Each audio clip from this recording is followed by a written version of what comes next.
दोस्तों, हम लोगों को हमेशा लगता है कि पुण्य कर्म करने वालों को स्वर्ग की प्राप्ति होती है तथा पापी, नीच, क्रूर लोगों को नर्क में जाना पड़ता है।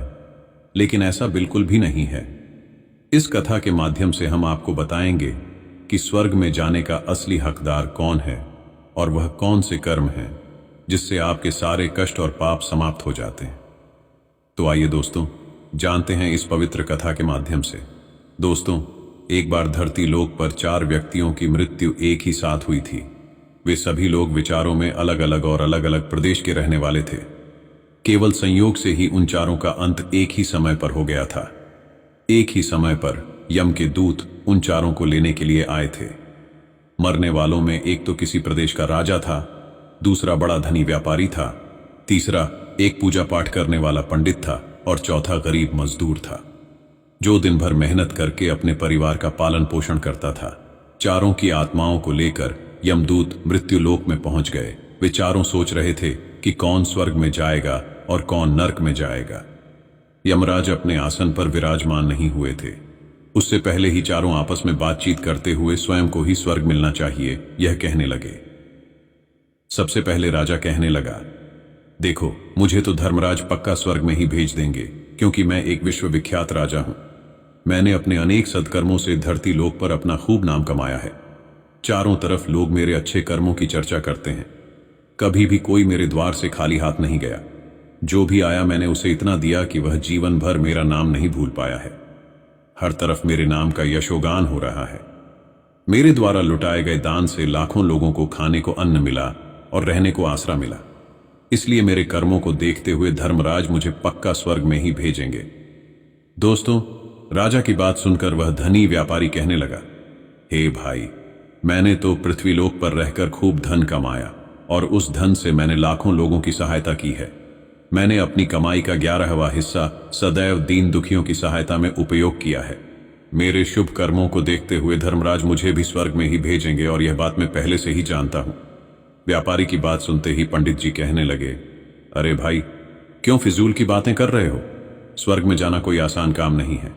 स्वर्ग में जाने के लिए दान के साथ साथ पूजा पाठ करना पड़ता है। इसलिए स्वर्ग में प्रस्थान तो मैं ही करूंगा, क्योंकि मैंने भगवान का खूब पूजा पाठ किया है। पूरा जीवन मेरा पूजा आराधना में बीता है। मेरे शुभ कर्मों के कारण मेरे लिए ही धर्मराज स्वर्ग का दरवाजा खोलेंगे। यह बात मैं अच्छी तरह से जानता हूं।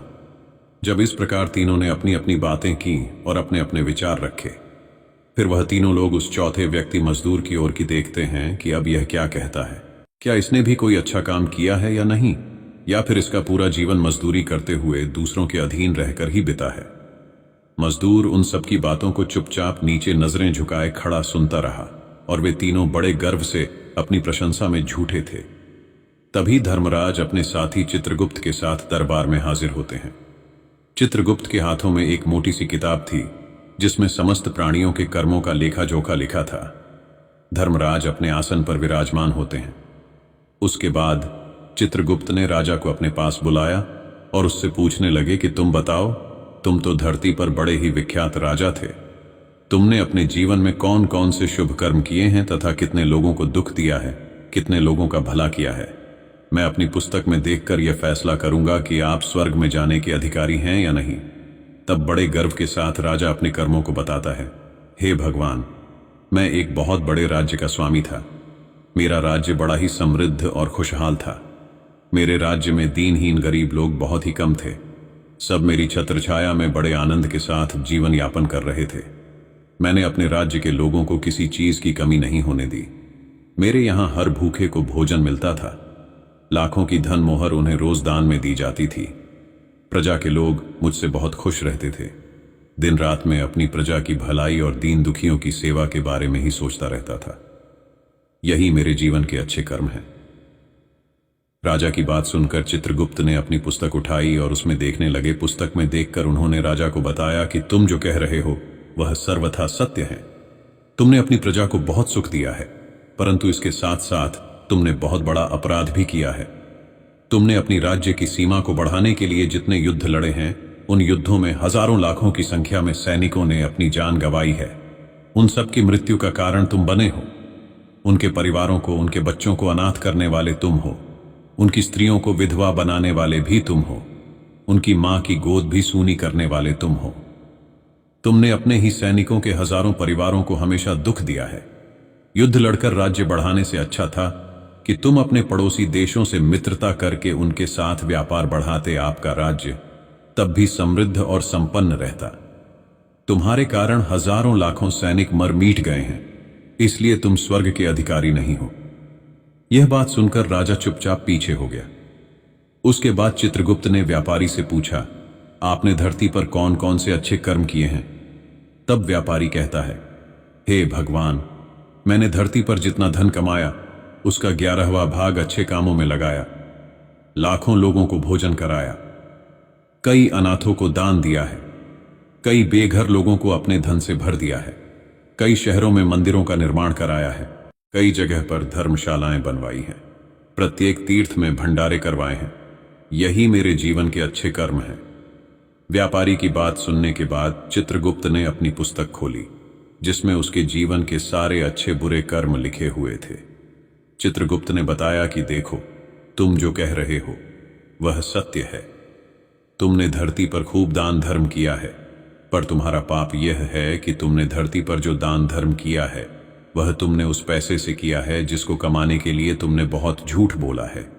तुमने बहुत ठगी की है, कई चीजों में मिलावट करके बेचा है, नकली चीजों को असली के दामों में बेचा है, कितने व्यापारियों को रास्ते से हटाया है। तुम्हारे इन कर्मों से अनजाने में कितने लोग बीमार होकर मर गए हैं, कितनों ने आत्महत्या कर ली, कितनों की मेहनत का पैसा तुम्हारे पास चला आया। उन सब लोगों की बद्दुआ तुम्हारे साथ है।